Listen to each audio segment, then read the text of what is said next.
விவசாயிகளுக்கான 22வது தவணை உதவித்தொகை வங்கி கணக்குகளில் வரவு வைக்கப்பட்டுள்ளது.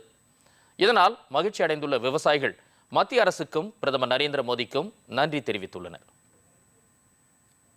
மோடிஜி அவர்களால் 22வது விவசாய நிதி விடுவித்துள்ளார். நாம் விவசாயிகள் அனைவரும் மகிழ்ச்சியாக இருக்கின்றோம்.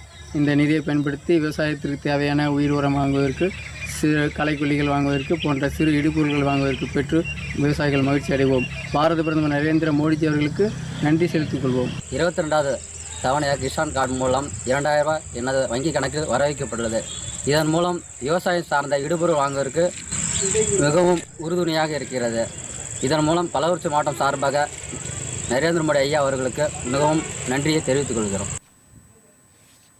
இக்கட்டான சூழ்நிலையும் விவசாயிகளின் நினைவோடு இன்றைக்கி பார்த்தோம் அப்படின்னாக்கா பாரத பிரதமர் மோடி ஐயா அவர்கள் கிசான் சம்மான் திட்டம் அப்படின்னு சொல்லக்கூடிய உதவித்தொகை 2000 ரூபாயை இன்றைக்கி விடுவிச்சு எல்லா வங்கி கணக்கில் வர வச்சுருக்காங்க. இந்த மிகவும் வறட்சியான நேரத்தில் இந்த கோடை காலத்திலையும் டெல்டா விவசாயிகளுக்கு மட்டுமல்ல, இந்தியாவில் உள்ள அனைத்து விவசாயிகளுக்குமே மிகவும் பயனுள்ளதாக இருக்குது. இந்த பணம் தொடர்ச்சியாக எங்களுக்கு கொடுத்துக்கிட்டே இருக்காங்க தடைபடாத அளவுக்கு. அதற்கு மிக மனமார்ந்த நன்றி பாரத பிரதமர் மோடிஜி அவர்களுக்கு தமிழக விவசாயிகள் சார்பாக மனமார்ந்த நன்றியை தெரிவிச்சுக்கிறேன்.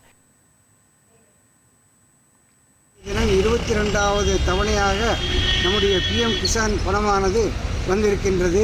இது மிகவும் விவசாயிகளுக்கு பயனுள்ளதாக இருக்கின்றது. ஏனென்றால் உரமிடுவதற்கும் மருந்து தெளிப்பதற்குமாக எல்லா வகையிலும் இது ஒரு உதவியாக இருக்கின்ற காரணத்தினாலே எங்களுடைய விவசாயிகளுக்கு மிகவும் உதவியாக இருக்கின்றது. பாரத பிரதமருக்கு இதன் மூலமாக நன்றி தெரிவித்துள்ளேன். மோடிஜி நிறைய திட்டங்களெல்லாம் எடுத்துகிட்டு வந்திருக்காரு. அதில் ஒரு நல்ல திட்டம் என்னென்னா, நம்ம கிசான் வருஷம் 6000 ரூபா கொடுக்குற திட்டம் விவசாயத்துக்கு கொடுக்குறது ரொம்ப நல்ல அருமையான திட்டம். இன்றைக்கி 22வது தவணை வந்திருக்குது. அதில் நாங்கள் இன்றைக்கி வந்திருக்குது. அது எங்களுக்கு மகிழ்ச்சியாக இருக்குது.